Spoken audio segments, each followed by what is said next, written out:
জীবন কখনো কখনো কঠিন হয়ে ওঠে। আমরা ব্যর্থতার মুখ দেখি, স্বপ্ন ভেঙে যায়, পথ হারিয়ে ফেলি। মনে হয় যেন চারপাশের অন্ধকার আমাদের গ্রাস করে নিচ্ছে। কিন্তু ভাই ও বোনেরা, হতাশ হবেন না।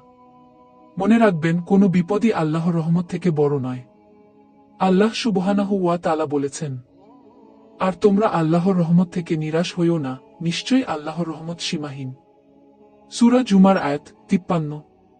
তাহলে আমরা কেন হতাশ হব? জীবনের প্রতিটি পরীক্ষায় এক নতুন শিক্ষা, এক নতুন সম্ভাবনার দরজা।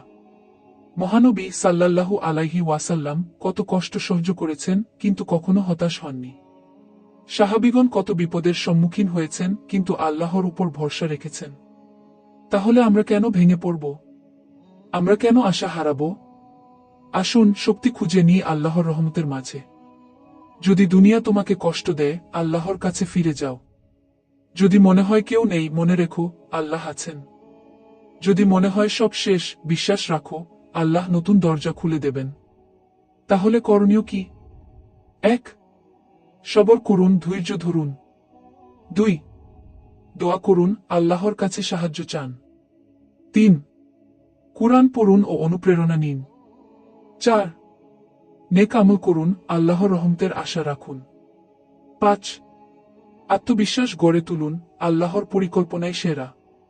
যে ব্যক্তি আল্লাহর উপর ভরসা রাখে, আল্লাহ তার জন্য যথেষ্ট। সূরা তালাক আয়াত ৩। তাহলে আজই প্রতিজ্ঞা করুন, আপনি আর হতাশ হবেন না। আল্লাহ আপনাকে শক্তি দিন, ধৈর্য দিন, সাফল্য দিন। ভিডিওটি ভালো লাগলে শেয়ার করুন, যাতে আরও অনেকে উপকৃত হতে পারে।